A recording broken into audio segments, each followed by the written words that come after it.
Naitwa Salim. Na wewe? Mimi naitwa Mary. Mary. Yaani ndio Mariam. Ukisikia Mary ni wazungu tu wamebadilisha ndio Mariam. Na Mariamu ni mama yake Isa ibn Mariam, ni mama yake Yesu. So wewe ukisilimu tunakupatia tu hiyo jina unakuwa Mariam. Lete swali. Mimi ni Mkristo wenyewe, lakini niko tu na swali moja nataka niulize.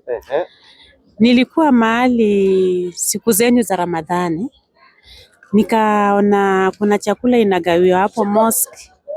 Waislamu wanakuja, wamama Waislamu wanakuja wanachotewa mchele hapo, na mimi ni Mkristo.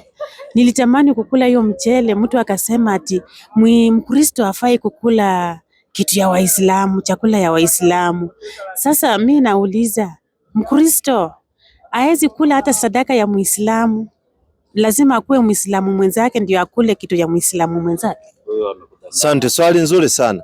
Kwanza, aliyekuambia Muislamu ati Mkristo hawezi kula kitu ya Muislamu alikudanganya.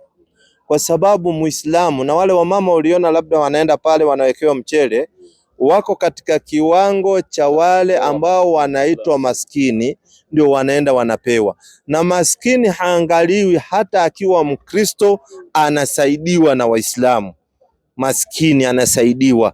Maadamu ni maskini, ni binadamu, anasaidiwa. Kwa sababu Qur'ani inasemaje? 9:60 kwanza. Alafu nakuja huko. Sikiza vizuri nikufunze kitu. Unajua kuna watu wanaweza kukupa view ya Uislamu wakati yeye mwenyewe hajausoma huo Uislamu. Na ni makosa. Sikiza inasemaje? Inasema hivi 9:60 Qur'ani inasema sadaka upewa watu hawa mafakiri na maskini. Sadaka inapewa mafakiri na maskini. Haijasema sadaka inapewa Waislamu, hapana. Sadaka inapewa mafakiri na maskini. Maadamu umeingia katika hiyo kiwango cha kuwa unahitaji, wewe unawekwa, lazima upewe. Haijalishi wewe dini gani. Sawa? Lakini sasa Wakristo sisi Waislamu kwanza wametajwa katika Qur'an. Wametajwa kama akina nani Wakristo? 5:82 Qur'an. Yaani Wakristo wenyewe Qur'an imewataja. Tena je, imetaja Wakristo ni kina nani? Sikiza nani? Inasema hivi Qur'ani 5:82 inasema, hakika utawakuta walio maadui zaidi kuliko watu wengine kwa Waislamu ni Mayahudi na wale mushrikina wasiokuwa na kitabu. Na utawaona walio karibu kwa urafiki na Waislamu. Utawaona walio karibu kwa urafiki na Waislamu ni wale wanaosema sisi ni Wakristo. Ni wale wanaosema sisi ni Wakristo. Kwa nini? Hayo ni kwa sababu wako miongoni mao wanavioni na wachao Mungu, na kwa sababu takabari wakijua haki huifuata. Yaani Mkristo akijua ukweli huwa anafuata. Tunaambiwa hawa Wakristo ni marafiki wa karibu na Waislamu.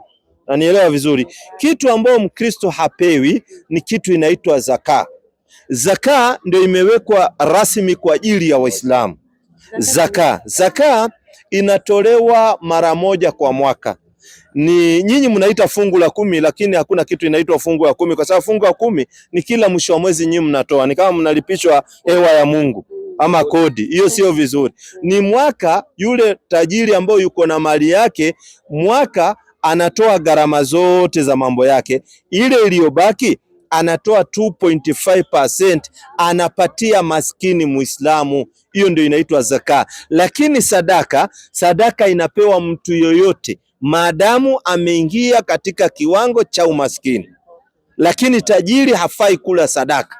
Swali lingine? Leta hiyo swali. Mimi nafanyia Msomali hapa Donholm. Yaani wewe unafanyia Msomali kazi? Muislamu. Sasa kila mara huwa ananiambia nijifunike. Ati nifunike kichwa vizuri, nijistiri, nifunike, nivae nguo kubwa vizuri. Na mimi si Muislamu. Nilikuwa nauliza, kuvaa hijab na kuvaa hiyo dera na kujistiri na wewe si Muislamu hujaslimika, iko shida? Haina shida, kwa sababu yeye wakati alikuwa anakuambia ujifunike kichwa, alikuwa anakuambia ufuate Biblia. Biblia ndio inasema wanawake wafunike kichwa. Biblia 11:5 Wakorintho wa kwanza. Hebu muonyeshe. Hii ni Biblia ndio inasema wanawake wajifunike kichwa. So alikuwa anashangaa wewe ni Mkristo ambao hufuati Biblia kwa nini? 11:5. Hebu muonyeshe. Wakorintho wa kwanza. Ndio hiyo 11:5. Wakorintho wa kwanza 11:5. Muonyeshe dada yetu. Sikiza inasema, bali kila mwanamke asalipo. Biblia ndio inasema kila mwanamke anaposali au anapohutubu bila kufunika kichwa chake, yuaibisha kichwa chake. So Biblia ndio inasema mfunike kichwa. Sasa nyinyi kanisani hamfundishwi. Kanisani unaimbishwa mbele mbele atawale, nyuma nyuma atawale, pande zote atawale, mwachie Yesu. Munaimbishwa sana badala mfundishe maneno ya Mungu. Na hiyo kustiri mpaka chini iko katika Biblia 2:8 Timotheo wa kwanza. Inafaa mwanamke ajistiri. Sasa venye alikuwa anakuambia ni wewe huko unaangalia. Mwanamke awe Muislamu asiwe Muislamu anafaa ajistiri. Sikiza Biblia inasemaje? Sikiza Biblia nani nakwambiaje? Hii ni Biblia. 2:8. Nasema hivi. Kitabu cha Timotheo wa kwanza 2:8 nasema. Basi nataka wanaume wasalishe kila mahali, huku wakiinua mikono iliyotakata pasipo hasira wala majadiliano. Vivyo hivyo wanawake na wajipambe kwa mavazi ya kujistiri. Wanawake wajipambe kwa mavazi ya kujistiri. Stara ni kwamba unafunika mwili wako wote, kuanzia kichwa mpaka chini, kwa sababu mwili wa mwanamke yote ni uchi. So alikuwa amekuambia ufuate Biblia ujifunike, ndio unapata ile raha ya mwanamke. Lakini mwanamke akijianika mwili yake raha inakosa. Na swali yangu ya mwisho ni dini ya Uislamu ni mzuri, lakini tunaiogopa tu. Mahali unapoogopa leta, ni wapi unaogopa? Sasa kwa mfano mimi nikufe saa hii, niko na watoto hapa Nairobi, wazazi wangu wako nyumbani, familia iko nyumbani. Mnasema mtu akikufa azikwe, wengine hawajamuona. Sasa hiyo tunaogopa. Lazima tukae tutengeneze vile familia inatuonako mwili, ione mwili yangu, ichukue watoto wangu hivyo. Lakini sasa nikikufa saa hii mnasema nizikwe tena leo itakuwaje? Ndio tunaogopa. Kwa nini hivyo? Asante. Mwana wewe sikiza vizuri. Kwa nini ukifa uzikwe siku hiyo hiyo? Ni kwa sababu Biblia ndio inasema hivyo. So nyinyi ni Wakristo ambao hamfuati Biblia. 5:5 Matendo ya Mitume. 5:5 Matendo ya Mitume. So Biblia ndio inasema ukifa uzikwe siku hiyo hiyo. Lakini nyinyi kwa sababu hamuitaki Biblia wala hamuifuati Biblia ndio mnaogopa. Pili, katika Uislamu ukikufa hauwezi kuzikwa kama watu wako hawajajua. Lazima wajulishwe, kama watafika waseme watafika, basi kama umekufa asubuhi utazikwa jioni. Wao wamefika ndio uweze kustiriwa. Unapata vizuri. Lakini hatuwezi kugoja mtu ako Amerika ati ndio akuje ndio uzikwe. Kwani akija ndio anakufufua? Ule yuko Amerika, lakini mtu yuko karibu, mtu yuko Kakamega, mtu yuko Busia. Huyo tunasubiri anakuja, mamako ndio huyu, mnatakaje tumzike hapa ama tupeleke Busia? Ni nyinyi mnasema. Venye alikuwa amesema. Basi anaenda anastiliwa. Lakini kuweka mwili mochari, inapigwa na baridi, inapigwa mashindano, sijui inafanywa vituko huko mochari, ni kazi gani? Wakati mtu amefariki imebakia apatiwe heshima yake ya kuzikwa. Biblia inasemaje? 5:5 Matendo ya Mtume 5:5 inasema. Muonyeshe kama huyu aliwekwa. Sikiza, Anania aliposikia maneno haya akaanguka akafa. Hofu nyingi kawapata watu wote waliosikia haya. Vijana wakaondoka wakamtia katika sanda, wakamchukua nje wakamzika. Kumbe huyu alipokufa alichukuliwa akawekwa katika sanda, akachukuliwa nje akazikwa. Sio mambo ya kuwekwa ati watu wako wakuje wakuone. Watu wako wakikuona ndio inabadilisha nini? Ile kitu inafanyika. Huwezi zikwa bila watu wenu kujulishwa. Wakisema acha tufike, wanagojewa wanafika, hamna shida. Hamna shida. Hata kama umekufa leo, watu wenu waseme usiku ndio tunaingia, basi utazikwa kesho. Lakini sio uwekwa ati wiki moja sijui. Hiyo inaitangwa dharura katika Uislamu. So inaruhusiwa, utazikwa kesho kwa sababu kuna duration ya watu wenu kukuja. Lakini wakija unazikwa. No, lakini sio kuwekwa mochari ukae sijui mwezi, sijui watu wanachanga, wanaenda disco matanga. Disco matanga hiyo hakuna katika Uislamu, kwa sababu hiyo ni kuchukua chakula ya watu na kuchukua hela za watu bure. Na hakuna mambo ya kuchangishia ati maiti sijui nini, kwa sababu mtu akifa inatakana gharama kidogo tu aende azikwe. Sasa hiyo ndio unaweza, kama hakuna unaambia watu wawili watatu, saidieni twende tukamstiri ndugu yetu amefariki. Manake kinachohitajika ni sanda, sio sanduku. Sanduku unaweka mtu ya nini? Sanduku enda ukaweke nguo. Nampata vizuri. Sasa Uislamu very simple. Mazishi ya Muislamu haimalizi shilingi 10,000. Haimalizi. Kwa sababu angalia, mtu amefiliwa. Wewe unakuja kukula kwa huko mtu amefiliwa. Wewe unakula chakula ya 300, alafu unaacha 50 bob. Si ni hasara unapeleka wakati yule mtu ana huzuni amefiliwa na mtu wake. Badala ya kumsaidia na uondoke, wewe unakula stoko yake. Kwanza huko Uluyani unapata mtu amekula kuku zote zilikuwa kwa boma zinaisha. Wengine wanakula ng'ombe zote zinaisha. Unaacha hasara katika boma, na wakati hiyo mtu amefiliwa ako na huzuni. Badala ya kumsaidia unakula chakula yake. Badala ya kumsaidia unakula chakula yake, ni makosa. Hasara. Na sasa swali la mwisho kabisa ni ya kwamba Mungu ndiye aliumba kila mtu. Kabisa. Mungu aliumba Muislamu na akaumba sisi. Na sasa kwa nini mnapinga ya kwamba, mbona mnapinga mambo ya Mungu? Sasa mnaiweka sana iwe ya kwenyu. Hata mnapinga Yesu si mwana wa Mungu, na Mungu ndiye aliumba kila mtu. Asante. Wewe umeniambia hivi, Mungu ndiye aliumba kila mtu. Kama Yesu ameumbwa na Mungu, Yesu anakuwa kiumbe cha Mungu, si mtoto, kwa sababu Mungu hazai. Anayezaa ni wewe mwanamke, unazaa na mwanaume. Mbegu ya mwanaume na mwanamke, wanadamu ndio wanazaa na wanyama wanazaa. So Mungu ni muumbaji. Hapo ndio tunapinga, tunasema Mungu hakubeba mimba ya Yesu. Mungu alimuumba Yesu. Yesu ni kiumbe cha Mungu na Yesu ni Muislamu, ndugu yetu, hatuwezi kumpinga. Is our brother in Islam. Alikuwa akienda msikiti ambao uko Jerusalem mpaka leo, unaitwa Masjid Al-Aqsa, iko Jerusalem mpaka leo, mahali Yesu alikuwa akienda kuabudu. Mbona hakuna mchungaji yote asaisema kuna kanisa Yesu alikuwa anaenda kuabudu iko mpaka leo? Iko Jerusalem. Hakuna. Alikuwa akiabudu kwa msikiti wakiwa na mamake anaitwa Maryam binti Imran. Walikuwa wakiabudu msikitini, inajulikana mpaka leo. Mpaka wale maaskofu wakubwa wenu wanajua Yesu alikuwa Muislamu. Hii ni kitu haipingiki. So Yesu tunampenda sana. Na ndio tukizaa watoto tunawaita Isa. Sijaiona Mkristo anazaa mtoto anamuita Yesu, kwa sababu Wakristo hawapendi Yesu. Lau wangekuwa wanampenda wangekuwa anazaa watoto wanaita Yesu. Lakini sisi Waislamu tukizaa mtoto tunamuita Isa, tukizaa mwingine tunamuita Muhammad, kwa sababu tunawapenda, ni manabii wa Mungu. Lakini nyinyi mnawachukia, ndio ukizaa mtoto huwezi kumuita Yesu, mnamuita Petro, sijui mnamuita nani. Mnaacha Yesu hapo. Sisi tunampenda Yesu, ni Muislamu ndugu yetu. Alikuwa akienda kwa msikiti. Ndugu yetu ule tunampenda sana. Na akirudi atakuwa bado Muislamu. Na hata sasa ni Muislamu. Tunampenda sana. Haya, swali la mwisho kabisa ni ya kwamba leta hiyo swali ya mwisho. Tuko kabila mingi. Sasa ukipita kama sisi makanisa zetu tunaomba kwa Kizungu, kwa Kiswahili, lugha yote. Lakini kwa nini nyinyi wote mnatumia tu hiyo lugha yenu ya Kiarabu? Sisi mpaka tunakosa kujua mnaombaje ama mnasema nini kwa hiyo lugha.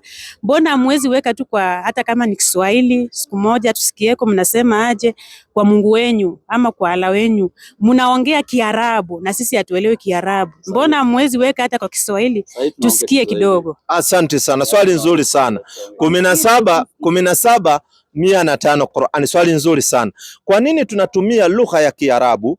Ni kwa sababu hii lugha ya Kiarabu ndio Qur'ani imeteremka nayo, na lugha ya Kiarabu inakuwa ni universal, yani lugha moja tunatumia dunia nzima. Leo wewe mwana wewe, tukitoka na wewe hapa tuende hapa Central Province, huwezi ingia kanisani ukaabudu, kwa sababu unapata wanaongea lugha yao ya nyumbani. Uko ushago nyingi wanahubiri na lugha ya nyumbani.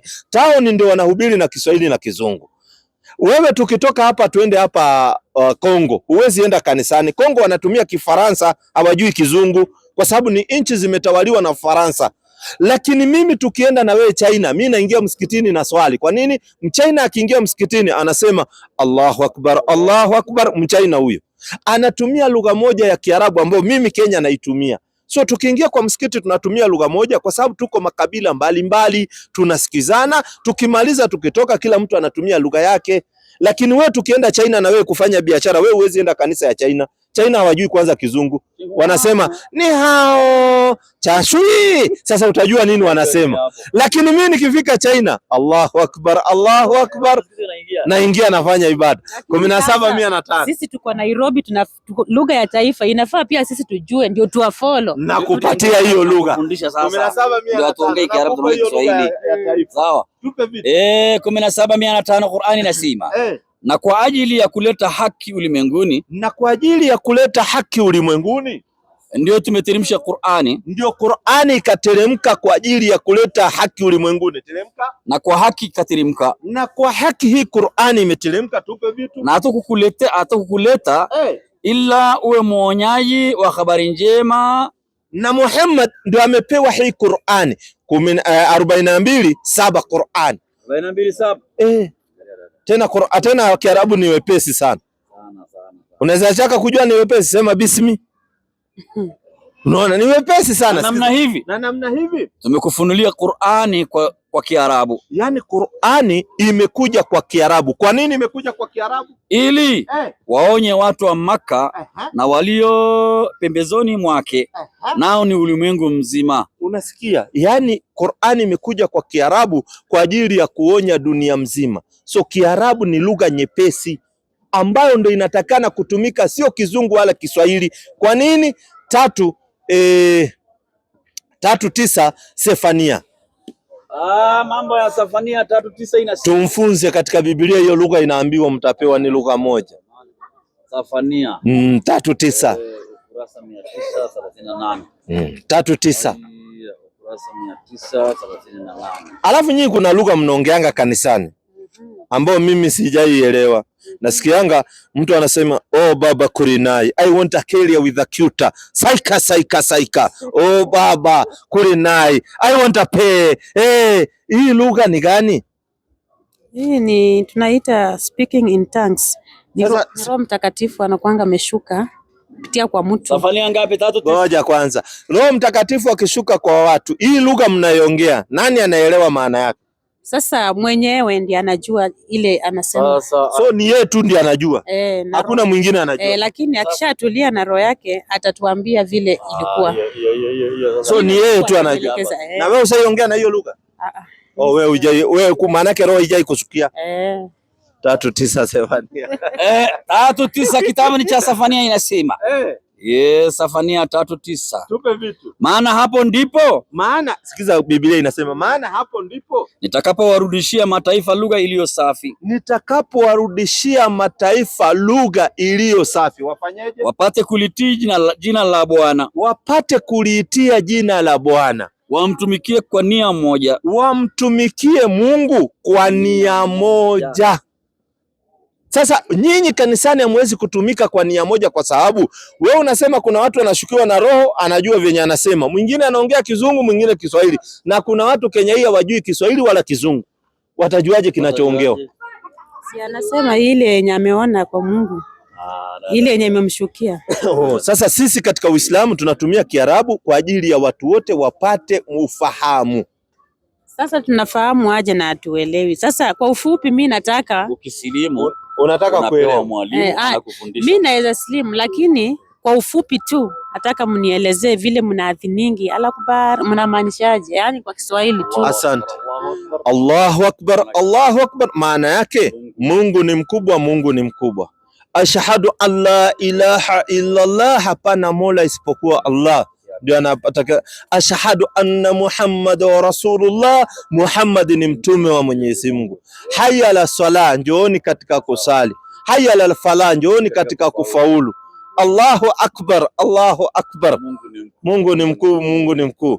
La ilaha illa Allah, hakuna mwingine isipokuwa Mwenyezi Mungu. Mnaongea na mapepo ama majini, kwa sababu hatuelewi, ndio tunaogopa. Sasa leo mkitaka vizuri, mimi hata naweza slimu, lakini kutojua ndio kujua. Sasa sikuwa najua, nafikirianga mnaongea na mashetani, mnasema nini. Sasa saa hii mna translate kidogo, ama niaze brother zangu, mna translate kidogo ndio tupate kufahamu mnasemaje. Sisi tunasema Baba wetu aliye mbinguni, jina lako litukuzwe, falme wako uje, mapenzi yako yatimizwe. Inaeleweka kwa kila mtu. Kwa wale wanaongea Kiswahili, lakini kuna watu hawajui na Kiingereza. Kuna watu wanaongea Kifaransa hawajui. Sasa sisi tunatumia Kiarabu kwa sababu ukiwa Muislamu inakuwa ni mandatory usome Kiarabu na usome hiyo lugha, kwa sababu Qur'ani haikuteremka kwa Kizungu wala Qur'ani haikuteremka kwa Kiswahili, kwa sababu hii ni translation ya Kiswahili. Lazima usome kitu katika original text ndio ujue maana yake. Unanipata vizuri? Kwa mfano, Yesu hakuongea Kizungu, si ni kweli? Sijui mimi. Wakati wa Yesu huko kwani wanaongeaga Kizungu? Wazungu ni wa pande nyingine. Yesu hakuongea Kizungu. Sasa kwa lugha yake alisemaje? Lazima usome hiyo lugha ndio ujue yale maneno. Na niyefahamu vizuri. So ndio unaona tunatumia lugha ya Kiarabu ambayo ni nyepesi. Okay, swali lingine leta. Sina swali. Kama una swali, mimi na maswali mawili nataka kukuuliza. Tena mepesi sana. Mimi hata si Mkristo kamili, hebu uliza. Labda hata kamili. Sasa naona hata kama uenda ndio nataka kuangalia. Naishi tu hapa, siishi mbali. Umesema hata uendi church. Uliza swali, kama najua nitajibu, kama sijui mimi si wa church sana. Asante, wewe si wa church sana. Maswali yangu ni mepesi, hata sio mazito, kwa sababu kuna mambo mengi ya mfunzo katika kanisa. Swali yangu ni ndogo. Hapa msikitini tukiingia, kuna mtu anaitwa imam, huwa wanatufunza kitu inaitwa usafi. Wanatuambia mwanaume au mwanamke anapoenda kwa haja kubwa au haja ndogo lazima atumie maji, ambao ni mafunzo ya Uislamu. Lazima atumie maji, sio kutumia tisho. Ukitumia tisho lazima umalizie kutumia maji, kwa sababu maji ndio yanaondoa uchafu. Na nipata na mwanadamu kama hatumii maji akienda haja kubwa, akiangalia ile nguo yake ya ndani ataona inabaki na uchafu. Sasa swali yangu ndogo ambao nilikuwa najiuliza, Wakristo kwa sababu tunawaona kila wakati, je, kanisani mnafundishwa mnapoenda kwa haja kubwa huwa mtumie nini? Au Biblia inafunza Wakristo namna gani wakienda haja kubwa watumie maji au watumie tisho? Hiyo haja kubwa na haja ndogo mnaambiwa mtumie maji au mtumie tisho. Ndio nilikuwa najiuliza kanisani wanafunza namna gani? Sasa kulingana na mimi ama sisi kanisani hatufundishwi mambo na choo. Sisi tunaelewa ya kwamba tunaenda tu choo kawaida, tishu tunatumia tishu, tunapanguza, maji iko hapo, tunanawa tu mikono, inaisha hivyo. Sasa kanisani hamfundishi mambo ya usafi. Unajua alislamu nadhifu, yani Uislamu ni usafi. So Uislamu tunafundishwa usafi. Uislamu tunafundishwa mpaka kupiga mswaki. Na Mtume Muhammad sallallahu alaihi wasallam alisema isipokuwa ni kuwawekea watu wasione kama wamewekewa uzito katika dini, angeamrisha katika kila swala watu wao wanapiga mswaki. Yani unapiga mswaki vizuri, unasafika mpaka mdomo. Na mbara vizuri, tunafunzwa usafi. Huwezi kuingia kwa kulala na mko na mwenzako alafu wewe unanuka jasho na nini. Unafunzwa usafi, kuoga mwili, namna ya kujitwahilisha, kila kitu. Sasa sisi tumefunzwa kwenda kwa choo na maji. Na je, Biblia inasemaje Wakristo waende kwa choo watumie maji ama tisho? Biblia sasa. Kwa kama wachungaji wamekataa kuwafunza, kwa sababu anayewafunza pale kanisani anaitwa nani? Mchungaji ama nani? Hamna mchungaji nyinyi. Si pastor ndio mchungaji? Pastor. Pastor ni Kizungu, kwa Kiswahili anaitwa mchungaji. Kama wewe unafunzwa na mchungaji, uko hatarini. 56 Yeremia. Kama mchungaji ndio mwalimu wako, wewe uko kwa hatari kubwa. Hatari tena kubwa mno. 56 Yeremia. Mungu anasemaje kuhusiana na wachungaji akiwa ni mwalimu wako? 50 aya 6 mambo ni. Muonyeshe, alafu nimuonyeshe Biblia inasema uende kwa choo na maji. 50 aya 6. Hamna kwenda na karatasi bana. Watu wangu wamekuwa kondoo waliopotea. Wachungaji wao wamewapoteza. Kumbe Mungu anasema wale watu ambao wanapoteza watu wa Mungu ni wachungaji. Ni wachungaji ndio wanakupoteza. Anasema jana nikienda Mombasa, sema Mombasa, somebody say Mombasa. Nilifika katika Mtito wa Ndei. Somebody say Mtito wa Ndei. Nilipofika pale nikalala nikiwa na gari yangu. Roho wa Bwana akanijia nikiwa katika usingizi. Nikienda kuamka nikajipata niko Mombasa, Nyali Beach. Unajua nani alikuwa akiendesha gari? Watu wanasema ni Yesu. Yesu alipata wapi driving license? Wakati yake hakukuwa magari. Munawekelea Yesu kila kitu. Yaani kila kitu mnamwekelea Yesu. Ati Yesu anaendesha gari. Ati yeye alilala gari ikajipata huko. Hii yote ni kubabaisha watu. Kama sasa Biblia inasemaje ukienda kwa choo inafaa utumie nini? 9:10 Waebrania. Mambo ya Waebrania 9:10. Biblia inasema utumie maji, nyinyi mnaogopa maji. Maji unatia tu joto kidogo. Waebrania 9:10. Tupe vitu. 9:10 inasema. Inasema kitu gani? Kwa kuwa ni sheria ni sheria za jinsi ya mwili tu. Hii ni mambo ya mwili, sio mambo ya kiroho. Vyakula na vinywaji. Ukila chakula unaenda haja kubwa, ukinywa kinywaji unaenda haja ndogo. Sikiza na ufanyeje? Na kutawadha kwingine na kwingine. Unapoenda haja kubwa na haja ndogo unatumia sehemu mbili. Unaambiwa na kutawadha kwingine na kwingine. Unajua nini maana ya kutawadha? Muonyesha hapo nyuma ya Biblia maana ya kutawadha ni nini? Waislamu si wachoyo kwa kwanza. Yajua sasa ni nini hiyo? Ndio kuanzia leo awe anabeba mtungi akienda kwa choo. Muonyeshe hapo tawadha ti. Muonyeshe kwa macho yake. Tawadha inasema tawadha. Nawa. Oga mbele ya kusali. Kumbe kutawadha maana yake ni kunawa, na tumeambiwa ni sheria jinsi ya mwili, vyakula na vinywaji, na kunawa kwingine na kwingine. Si unajua kuna Githurai na Soweto. Unajua kuna watoto nao siku hizi wako na nini sana. Watoto nao halali na alafu ni Gen Z siku hizi wana. So kuanzia leo inafaa ukitumia Biblia ukienda kwa haja unabeba maji. Na watu wa Proti wakiona unabeba maji ukienda kwa haja watadhani Mary amekuwa dini gani? Muislamu. So Biblia inakufunza uwe Muislamu? Muislamu. Na unafanya nini kanisani? Unaongoja nini? Bado kidogo tutakuja. Ama kanisani kuna mahali unapata nini?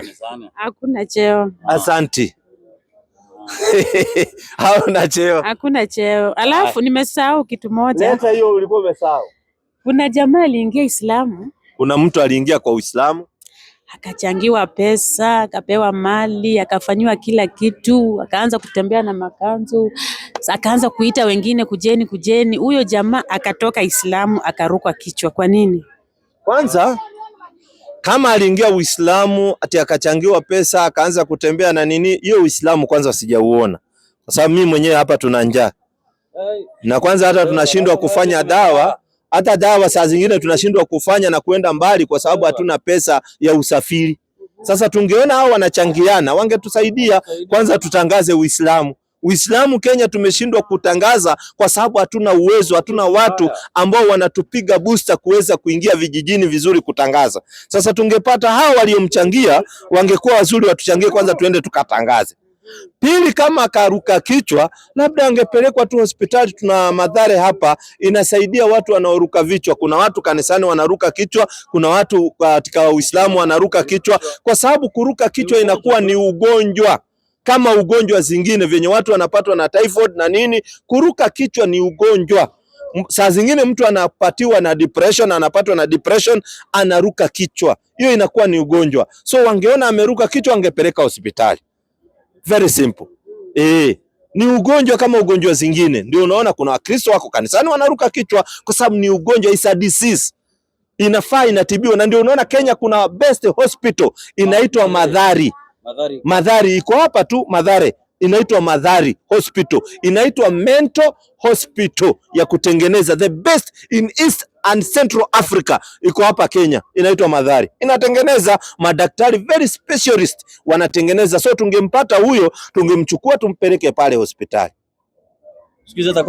Kwa sababu Uislamu ni dini ya Mwenyezi Mungu. So kugonjeka ukiwa Muislamu unaweza gonjeka, ukiwa Mkristo unaweza gonjeka. So labda yeye tu aligonjeka tu, nyinyi hamkumpeleka hospitali. Mimi na swali zangu sijamaliza. Hiyo ilikuwa moja ya kwenda kwa choo. Niko na mbili alafu unamkaribisha. Wala sina shida. Najua unaenda ndio nataka nikurelease. Unini vizuri uende. Yesu nilikueleza, Yesu alikuwa ni Muislamu. Je, katika Biblia usaiona Yesu alikuwa akienda kwa msikiti? Sijaona. Mchungaji hajai kufundisha? 4:16 Luka. Mambo ya Luka 4:16 inasema. Yaani mchungaji anaishi tu hivyo, akuelezi Yesu alikuwa Muislamu. Ile 14 hebu muonyeshe. Naye mchungaji anashangaza sana. Hebu sikia ile 14. Yesu akarudi kwa nguvu za Roho. Tena Yesu alikuwa anaongozwa na Roho wa Mungu. Akafanya, akaenda Galilaya. Asante. Habari zake zikaenea katika nchi zote za kando kando. Asante. Naye alikuwa akifundisha katika masinagogi yao, akitukuzwa na watu wote. 16. Akaenda Nazareti, hapo alipolelewa, na siku ya Sabato akaingia katika sinagogi kama ilivyokuwa desturi yake. Yesu tunaambiwa desturi yake alikuwa akienda katika nyumba inajulikana kama sinagogi. Sinagogi ni nini? Sijui. Ujui. Biblia hapo nyuma muonyeshe. Biblia waliandika wanatuambia sinagogi nini? Sinagogi. Msikiti wa Wayahudi. Ala, kumbe waliandika Biblia wametuambia msiwe na wasiwasi. Yesu alikuwa akienda kwa msikiti. Na ukiona mtu anaenda msikitini Mluya pale Kakamega ama pale Mumias Waanga pale unawapata wanaenda msikitini, unajua huyu Mluya kabila yake Mluya, lakini dini yake anakuwa dini gani? Islam. Na Yesu tabia yake kwenda msikitini, Yesu atakuwa dini gani? Islam. Na wewe Ukristo ulitoa wapi? Msikiti unaenda tu, unaacha msikiti. Lakini wewe hatuwezi kukulaumu, wewe ni innocent inheritor. Wewe hatuwezi kukulaumu, ni innocent inheritor kwa sababu uliinherit ile kitu ulipata kwa wazazi wako. So ni sisi Waislamu tutoke nje tuwaambie hii ndio njia ya ukweli. Unapata vizuri Sasa swali yangu ya mwisho, kanisani uliniambia unaendanga wakati mwingine na mwingine. Je, huko kanisani ukienda huwa mnatoa sadaka? Kwa sababu sisi hapa msikitini huwa tunatoa sadaka. Je, nyinyi mkienda kanisani mnatoa sadaka? Kwanza ndio ya kwanza. Kumbe sadaka ndio ya kwanza. Toa ndugu, toa dada, ulicho nacho wewe, Bwana anakuona mpaka mfukoni mwako. Toa noti, wacha shilingi. Wani huyu unanifurahisha kabisa. Sasa mkitoa, nani anayekula hii sadaka? Kwa sababu sisi tukitoa sadaka tunapatia maskini. Sasa nyinyi wa Kristo mkitoa sadaka, nani huwa anakula hii sadaka? Wanasema sadaka ni ya mchungaji. So sadaka ni ya mchungaji na mke wake. So mchungaji na mke wake wananona, wafuasi wanakonda. Ni makosa. Sadaka haifai kukuliwa na mchungaji, kwa sababu mchungaji anaishi. Wengi wachungaji wanawapata wako keleleshwa. Labda mchungaji mwenye kupewa sadaka awe ni maskini hajiwezi, lakini wachungaji wengi mimi nawapata, utawapata anaishi keleleshwa. Mwingine unampatanga Ravington, mtu anaishi Ravington alafu wewe unampatia 1000 wakati wewe unaishi Soweto. Wewe utakuwa unatumia akili ama kichwa chako itakuwa na shida? Yaani wewe unaishi Soweto unapatia mtu yuko Ravington 1000 ati ili ubarikiwe na Mungu. Badala hata security yako nayo, bunduki yako nayo, gari anayotembelea ni ya 20 million. Alafu wewe unamuongesha 1000. Badala wewe ndio unaishi kwa kijiji kule hiyo 1000. Sadaka ni mali ya maskini, sio mali ya tajiri. Kwanza Yesu alisemaje? 18:18 baba. Qur'ani 9:60 kwanza. Qur'ani 9:60 inasema sadaka hupewa watu hawa, mafakiri na maskini. Qur'ani inatuambia sadaka ni ya maskini, sio ya mtu anatembea na uwezo. Mtu ana uwezo, lakini Yesu naye anasemaje sadaka ipewe watu gani? 18:18. Pole dada, umeibiwa sana, na ndio unaona ubarikiwi kwa sababu unapatiana sehemu ambayo ifai. Alafu nimeona mahubiri mengine machafu mno. Ati mtu anakuambia ati mimi ni mchungaji nimetumwa na Mungu. Wachana na mama yako. Ati unamutenga mama yako. Wazazi wako ndio wako na baraka kubwa sana kuliko mchungaji. Mchungaji hana baraka juu ya wazazi. Wazazi ndio wako na baraka kubwa, na ukitaka baraka anza kwa wazazi. Utaona baraka venye itafunguka. Kwanza furahisha wazazi wako. 18:18 Yesu anasemaje? Inasema hivi. Tena mtu mkubwa mmoja alimuuliza akisema, mwalimu mema, nifanye nini ili nipate kurithi uzima wa milele? Yesu akamwambia, mbona unaita mema? Hakuna aliye mwema ila mmoja, naye ndiye Mungu. Wazijua amri: usizini, usiue, usiibe, usishuhudie uongo, waheshimu baba yako na mama yako. Akasema, haya yote nimeyashika tangu utotoni mwangu. Yesu aliposikia hayo alimwambia, umepungukiwa na neno moja bado. Viuze ulivyo navyo vyote ukawagawanyie maskini, Yesu anamwambia yule tajiri, ukiuza mali yako sio uniletee 10%, hapana, nenda upatie maskini. Lakini wewe unaambiwa ukiuza upelekee mchungaji. Alafu mchungaji anakuambia wewe saa hii ukiwa na shida, kwa mfano uko na shida unataka school fees ya mtoto, ama uko na shida, uko na mgonjwa, mchungaji anakuambia piga magoti tukuombee. Oh Baba bariki huyu. Lakini mchungaji akiwa na shida anaambia kanisa mchangieni mchungaji ako na shida.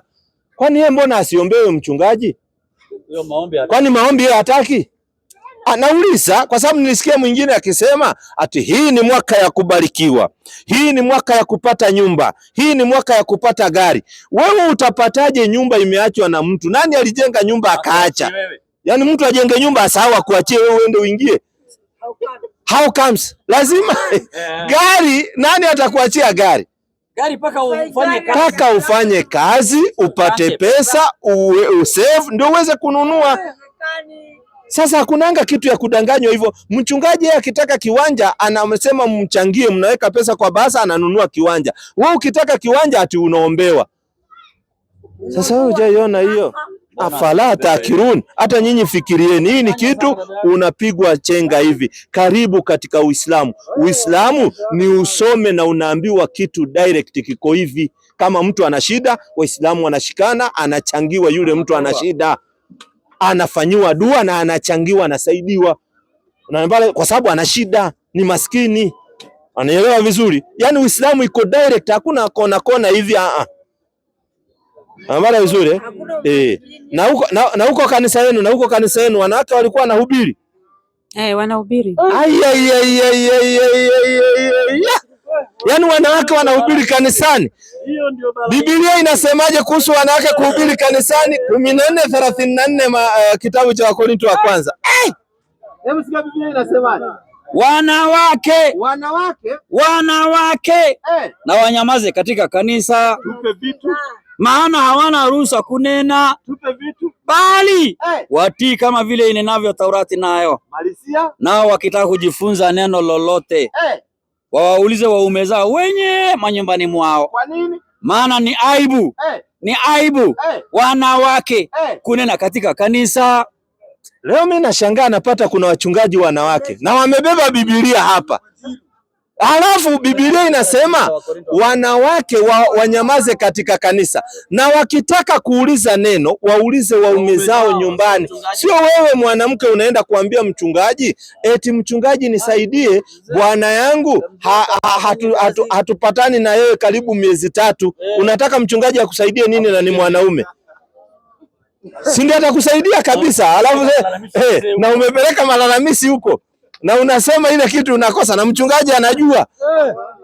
Wewe chungia, ndio unaambiwa ukiuliza uliza bwanako nyumbani. Sawa Sawa. Tunakukaribisha katika Uislamu anytime. Asante, karibu sana.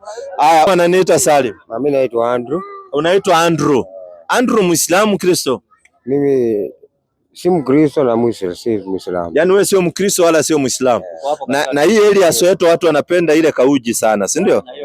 Hiyo kauji nayo ni mbaya, kwa sababu afadhali ukunywe maziwa na supu, muachane na hiyo kauji. Asante sana. Swali gani uko nayo ya kuuliza? Swali ni hii. Mimi ni Mluya, nikitaka kusilimu nafanyaje? Atuwe ni Mluya. Ukitaka kusilimu unafanyaje? Ukitaka kusilimu unasilimu hata hapa, unakubali Mungu ni mmoja na unakubali Muhammad ni mtume wa Mwenyezi Mungu. Very simple. Na msikiti ndio hii hapa. Na nakaa tu hapa karibu. Lakini huwezi silimu ukiwa umekunywa hii kauji. Yaani maana yake pombe, lazima uache pombe. Unaacha. 5:90 Qur'ani. Sikiza tunakata. 5:90 Qur'ani nasema. Tupe vitu. Enyi mlioamini. Bila shaka. Ulevi na kamari na kuabudiwa na kuombwa asiyekuwa Mwenyezi Mungu na kutazamia mishale ya kupigia ramli na kwa vinginevyo, yote haya ni uchafu, ni katika kazi ya shetani. Basi jiepusheni navyo ili mpate kufaulu. Sasa hii ukiangalia miaka yako labda ni 25, lakini mtu akikuangalia nadhani ni 75. Unaona Kwa sababu ya hii kapombe unakunywa. Wewe ni kijana mdogo tena mzuri. Ukiachana na hii huo unakunywa supu na unakunywa maziwa. Wewe utakuwa kijana mzuri sana, hata utapata familia. Lakini ukiwa hii hali utakosa familia.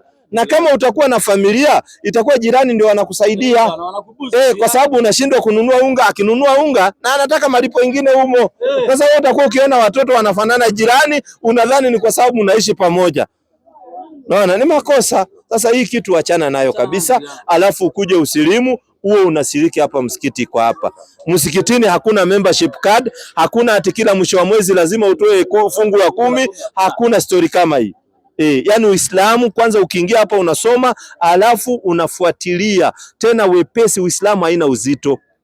Naambara vizuri Very simple religion. So karibu sana. Tunakukaribisha na tunakupenda kwa ajili ya Mungu. Kujifunza ni kitu mzuri sana. Watu wanasema knowledge is power. Knowledge is power because inafaa ujue mambo mingi. Usiwekwe katika box ati wewe tu unajua Ukristo peke yake. You don't want to know anything else. Lazima ujue mambo mengine. Mimi wananiita Sali. Kama wangeuliza maswali hawangekufaa. Zaburoni. Muislamu Mkristo hivi? Mkristo. Asante sana. Swali gani ungetaka kuangusha kwa Waislamu tulisikie? Nimekusikia ukisema kuhusu kwa Uislamu hakuna kutoa fungu la 10. Fungu la 10 kwa Uislamu hatutoi. Tunatoa kitu inaitwa zaka mwaka mara moja, sio kila mwisho wa mwezi. Kwani mnalipishwa hewa ndio utoe kila mwisho wa mwezi? Kuna swali, ngoja. Leta hiyo swali. Sasa unajua Malaki 3 inatuambia kwa Biblia inasema leteni zaka kamili na sadaka kwangu. Hijasema mlete zaka na sadaka. Malaki 3:10. Soma usikie vizuri. Sababu hii Biblia tumesoma bana. Inasema hivi, leteni zaka. Leteni zaka. Leteni zaka. Sio fungu la 10. Leteni zaka kamili ghalani ili kiwemo chakula katika nyumba yangu. Asante. Inaendelea kusema, mkanijaribu kwa hiyo njia, asema Bwana wa majeshi, mjue kama sitawafungulia madirisha ya mbinguni. Sawa kabisa. Hapana, okay, kuna translation according to different translation. Uko na simu, maybe you have ile ya simu ungetoa tu hapo kwa Biblia sasa. Haiko. Inasemaje ile yako uko nayo? Translation tabu ukisoma King James inaongelelea inasema tithe and offering unto my house. Sijaipata hiyo, ukipata utaleta, lakini ile tuko nayo zote zinasema leteni zaka gharani mwa nyumba ya Bwana. Gharani is a store. Nataka nikuelezee, is a store. Inatengenezwa store, watu wanaleta chakula, mavuno inawekwa hapo, maskini anakuja anachota, anaenda anapika. Na saa hii nimeona kuna makanisa wameanza kugundua, wanasema wameweka store, mtu analeta unga bando 2, mwingine analeta sukari, ati wanaweka, maskini anakuja anachukua. Kwa sababu ile ni mali ya maskini, sio mali ya tajiri. Ile kitu tunasema maskini wanafaa kusaidiwa, lakini kanisani munasaidia matajiri. Sio shida. Ni shida kubwa sana. Ngoja kidogo. Sasa swali niko nayo ni moja basi. Okay, tuko na sheria za Mungu na ningependa kwa Biblia muweze kunionyesha mahali ambapo watu wameambiwa waabudu siku ya Friday.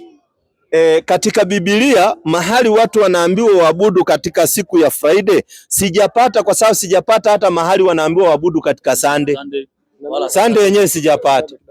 Watu hawastahili kuabudu siku ya Sunday, ni Saturday. Saturday ndio siku ya Sabato ni kwa Biblia. Hiyo mimi naweza kutolea. Okay. Wanawaabudu Sunday wanafanya makosa. Sasa nitolee mahali nasema watu waabudu katika Jumamosi, tusaidie wapi? Luka 23:54. 23:54. Luka 23:54. Leo tutajua Sabato ni siku hiyo ya Jumamosi. Luka 23:54. Pole pole tu, kijana mzuri huyu. 23:54, mambo ni ya Luka inasema. Na siku ile ilikuwa siku ya maandalio ya Sabato, ikaanza kuingia na wale wanawake waliokuja naye toka Galilaya. Siende sana. Hiyo verse inasema na siku ile ilikuwa siku ya maandalio na Sabato ngoja kwanza kidogo mimi ndo naeleza saizi. Na Sabato ikaanza kuingia siku yenye Yesu, hii scene ilifanyika wakati Yesu Kristo alikuwa anakufa. Yesu Kristo alikufa Kwa sababu tulisherehekea Good Friday. Si ni kweli? Siku tulisherehekea Good Friday. Good Friday ndio siku yenye Yesu alikufa. Na Biblia inasema na ile siku ilikuwa siku ya maandali na Sabato ikaanza kuingia. Kwa hivyo tukitoka Friday, siku ya Sabato ni siku gani? Saturday. Kwa hivyo Saturday ndio siku ya ibada ya Mungu. So angalia, asina shida. So yani Biblia haikuweka direct kuabudu ni siku ya Sabato, ni sisi tunafanya guesswork, kwa sababu ingekuwa ni kitu direct ingesema watu waabudu Sabato, lakini wewe unaniambia Yesu alikufa kwani Friday, so ni sisi tuna guess. Haijawekwa direct watu waabudu Jumamosi. Lau ingekuwa direct ingekuwa iko sawa, lakini mbona ifichwe kama bangi? Kama ni kitu ya haki mbona ifichwe kama bangi? Kwa mfano, acha nikuonyeshe. Kwa mfano 62:9 Qur'an. Sisi hatuna kifua, kitu iko direct. Maneno ya Mungu hafai kufichwa, yanafaa kuwa direct. Sikia inasemaje? 62:9. Pole baba, huyu kijana mdogo huyu. 62:9. Sikiza vitabu vya Mungu havifichi. Inasemaje? Enyi mlioamini, kukiadhiniwa kwa ajili ya sala siku ya Ijumaa, nendeni upesi kumtaja Mwenyezi Mungu na acheni biashara. Kufanya hivyo ni bora kwenu. Ikiwa mnajua hivi basi fanyeni. Sisi katika Qur'ani hakuna mambo ya kupiga kona. Inasema kukiadhiniwa kwa ajili ya sala siku ya Ijumaa, yaumul Jumaa, direct. Na ndio unaona kuna Wakristo wanaenda Sunday kwa sababu hawajaona direct verse inayosema abuduni katika siku ya Jumamosi. Ni watu wanafanya guesswork. Sasa wewe kwa sababu unaabudu Jumamosi, wapi a single verse nasema fanyeni ibada Jumamosi, ili tuone watu wa Jumapili wanakosea? Leta. Nisaidie kwanza nieleze. Sio kueleza, tunataka direct verse kidogo ndio tuelewe. Neno la Mungu linachukuliwa pande huku na huku, alafu tunashikanisha ndio inakuwa So Mungu mwenyewe hakuweka direct. So ni mtu ana guess huku na huku. Siwache nieleze. Ni guesswork. Ni guess. Ngoja kwanza, sio guesswork.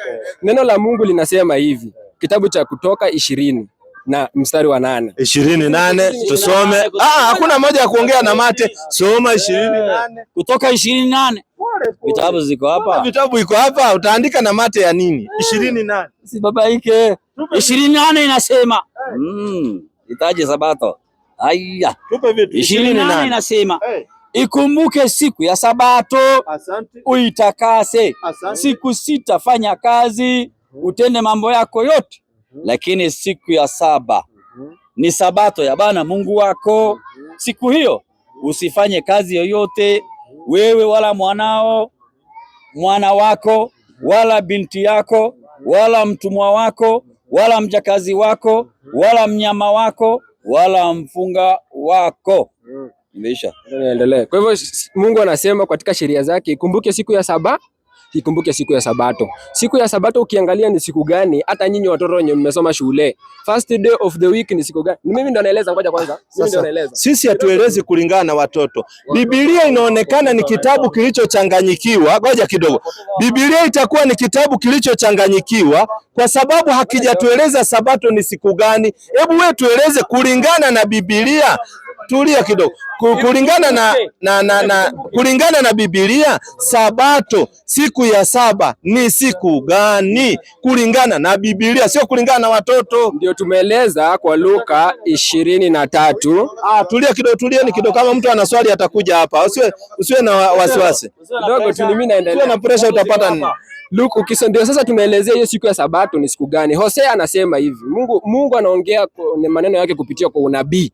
Na ndio maana nimesema ukisoma Isaia nini anasema, na kwa manabii nimeongeza mifano. Kwa hivyo Mungu anaongea na wanadamu akitumia mifano. Ndio maana ukisoma kidogo mimi ndo naendelea. Because naona hiyo ni dini ya kuchanganyikiwa, kwa sababu hiyo ni dini ya kuchanganyikiwa. Ngoja ndio nakumalizia hivi. Kama Mungu ataleta kitabu ambacho hakielezi watu direct, huyo Mungu atakuwa anachanganya watu. Mungu anakuja kufungua watu, kuwatoa katika ujinga, kuwaleta direct. Katika Qur'ani tumeambiwa ikifika Ijumaa direct. Hakuna hata mtoto mdogo akisoma idha nudiyati salati min yaumil jumaa direct, kukiadhiniwa kwa ajili ya sala siku ya Ijumaa. Huyu ananiambia ni Sabato ni Jumamosi, na leo katika nchi ya Kenya watu wanaenda kazi. hata serikali watu wanaenda kazi mpaka saa 7. Lakini Sunday serikali ya Kenya ndio imepatia Wakristo waende wakafanya ibada, na Wakristo wengi Sunday ndio wanaenda kanisani. Sasa huyu ananiambia wale Wakristo wanaenda kanisani wanapinga Biblia, wakati yeye hajanipatia andiko wapi inaambiwa siku ya Jumamosi ndio waabudu. Anazunguka watoto matanga. Sasa dini gani hiyo? Ngoja kidogo. Unajua mimi ndio naelezea na sijamaliza. Sasa unaelezea bila backup ya maandiko. Hebu tuelezee mambo ya kichwa. Ningependa kuuliza swali. Dini ya Kiislamu ilitoka wapi? Asante. Unasikia swali yake? Umeuliza nikupatie. Ameuliza Uislamu ulitoka wapi? Short and clear, na mjibu Uislamu umetoka wapi? 22:78 Qur'an. Hakuna mambo ya kwenda east ala west. Swali ndogo. 22:78 inasema na ipiganie dini ya Mwenyezi Mungu kama inavyostahili kupiganiwa. Yeye amekuchagueni muwe umma ulio bora, wala hakuweka juu yenu mambo mazito. Yeye Mwenyezi Mungu alikuiteni Waislamu tangu katika vitabu vya zamani huko. Kumbe Uislamu umetoka kwa nani? Ngoja kwanza. Uislamu unakataa Yesu Kristo. Tutakuja kwa kukataa. Umeniuliza swali ndogo, natakanga tuende fair. Ameniuliza Uislamu ulitoka wapi? Nimemtolea Uislamu ni dini iliyotoka kwa Mungu, kwa sababu Mungu ndiye ametuita sisi Waislamu. So Uislamu umetoka kwa nani? Kwa Mungu. Asante. Sasa lete hiyo swali kulingana na Qur'ani, sio kulingana na mimi. Lete swali ya pili. Uislamu ulitoka kwa mtoto wa Abrahamu. Uislamu umetoka kwa Mungu, haujatoka kwa mtoto wa Ibrahimu. Hiyo ni makosa. Kidogo nieleze basi vile najua. Sasa na utupatie andiko. Sawa. Ibrahimu alikuwa na watoto watatu. Wa kwanza alikuwa ni Ishmaili na wa pili alikuwa ni Isaka. Kizazi chote cha Ibrahimu kinaongozwa na Isaka na kizazi kile kingine kilikuwa kinaongozwa na Ishmaili, ndio walienda east. Ndio maana ukiona Yesu akizaliwa watu walitoka east. Wale walikuwa wanatoka east walikuwa mamajuzi, they were the Muslims. Kulingana na andiko gani nasema majasusi walikuwa Waislamu? Sasa unaendelea story ya kichwa. Unajua anatupa story lakini nzuri, lakini ya kichwa. Ningedhani kulikuwa na andiko inasema Uislamu ulitoka east na majasusi. Iko wapi andiko? Utupatie. Kwa sababu mimi ukiniuliza Uislamu, mimi nakupatia direct Qur'ani 2:138. Pole tumsaidie kijana mdogo huyu. Na unajua Wasabato ni kanisa imeanzishwa na mwanamke akiitwa Ellen G. White, iko Michigan, America. Ndio, na alidanganya watu dunia inaisha katika 1830 hapo hivyo. Akadanganya watu dunia inaisha, lakini haikuisha. Tunajua historia baba, sikiza inasemaje Qur'ani 2:138. Na inasema hivi, Uislamu ni pambo la Mwenyezi Mungu. Uislamu sio pambo ya mtoto wa Adamu, hapana. Wa Ibrahimu, hapana. Uislamu ni pambo ya Mwenyezi Mungu. Mungu ndiye ametupamba sisi Waislamu. Tupe vitu. Ni pambo la Mwenyezi Mungu alilotupamba. Mungu ndiye ametupamba katika Uislamu. Tupe vitu. Kueni na nyinyi Waislamu. Mungu anatuambia tu Waislamu. Ngoja kidogo. Dini ya Uislamu ilianzia kwa pango la Ilahari mwaka wa 1960 katika na Muhammad. Tupatie ushahidi. Hiyo iko kwa vitabu vya Kiislamu. Ngoja kidogo. Hiyo kidogo. Yaani mimi naelezea. Hiyo iko katika vitabu vya Kiislamu. Leo endeni mtafute vitabu vya Kiislamu mstadi. Kitabu gani inaitwaje? Eleza watu wajue ni gani. Si kidogo ni mimi ndo naongea. Unajua unadanganya, ndio maana tunakataa usidanganye watu. Okay, pia wao wako na decision ya kurudi study pia wao. Si ati vile tunawafundisha sisi ndio tunajua sana. Hao kitabu. Sikia kwanza. Mwacha alikuwa nini? Kaka ni saa muelewa. Hakuna kitabu kinaweza pinga Qur'ani, kiwe ni cha Kiislamu, hicho kitabu kitakuwa feki. Qur'ani ndio huda linas, na Qur'ani imetuambia Uislamu umetoka kwa Mungu. Ikiandikwa kitabu kingine iseme Qur'ani au Uislamu hujatoka kwa Mungu, hiyo kitabu ni feki, kwa sababu sisi tunaongozwa na Qur'ani. Na Qur'ani imetuambia Uislamu umetoka kwa Mungu. Wewe unatuambia kuna kitabu kingine inasema hivi. Kuna kitabu ya Kiislamu nilisoma ilikuwa inasema vizuri na nimesahau. Dini ya Kiislamu ilianzia kwa pango, shimo yenye ilikuwa inaitwa Ilahari. Asante. Kama ulipata hiyo kitabu kidogo katika mji wa Maka. Si Maka ndio mnaitaga ndio the center headquarters. Katika huko kulikuwa na pango. Ndio Mtume Muhammad anaelezea hapo chini, kuna vile anaelezea sijui ni nini alishikwa na majini ama nini. Ndio maana unaona Waislamu wanakuwa nazo. Wanakuwa na nini? Majini. Si Waislamu wanaamini majini. Qurani nafikiri ni Qurani Qur'ani Ana shida, yeye ako sawa. Usimwone ana shida. Anasema hivi, kaka ako sawa. Anasema Waislamu wanaamini majini na wanakuanga na majini.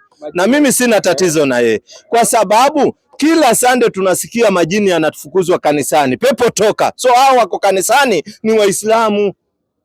Ndio kauli yake, kwa sababu wanaotoa majini in the name of Jesus, pepo toka in the name ni wa Kristo. Sasa yeye anatuambia hao ni Waislamu. Mimi sijaisikia kwa msikiti pepo toka in the name of, sijaisikia. Wanaosema riswa wako kanisani. Sasa anatuambia kanisa zote ni misikiti. Huyu tutamuelewaje? Na wale wa kanisani wanaita kwa sababu amesema Wakristo hawajui jini, lakini wanatoanga. Utatoa kitu ujui namna gani? Unajua kuna utauliza kama uko na swali. Kuna Uislamu tutengeneze huyu pole kwanza, manake naona anaweza kuwa na jini mahaba pia. Uislamu unakuwa na misingi 6, ni kweli ama ni uongo? Ya kwanza ikiwa ni tauhidi, ya pili inaitwa hiyo majini. Na ukisoma Qur'ani, hakuna kitu kama hiyo. Ukisoma Qur'ani katika kuna sura inajiita suratul jini katika kitabu cha Qur'ani. Na hiyo ndio inaongelelea kuhusu majini. Na nyinyi acha niwaambieni leo, endeni msome Biblia, acheni kushinda mnasikiliza mapasta. Sasa hao wa Sunday. So ni waongo hao mapasta wa Sunday. Wao mapasta ni waongo. Mimi nimesema hivi, endeni mjifundishe kusoma. Sijasema mtu ni muongo, nimesema jifunzeni kusoma. Si ulisema wasikize pasta. Ana shida, anasema hivi.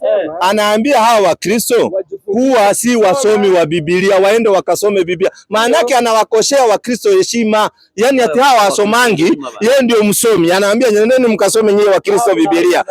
Kuna watu wamesoma Biblia. Hawa Wakristo kuna watu wamesoma. Sasa wacha kumakoshea heshima Wakristo. Wewe tunataka kukuuliza swali moja, kwa sababu naona unasema unajua. Ukristo ni dini? Swali nzuri. Ukristo ni dini. Biblia inasema katika Yakobo, dini mzuri ndio hii, ndio kutendea watu mema. Sijauliza mazuri ya dini, nimeuliza hivi. Je, Ukristo ni dini au sio dini? Sijauliza maana ya dini. Ukristo ni dini au sio dini? Short and clear. Kitu swali inaeleweka.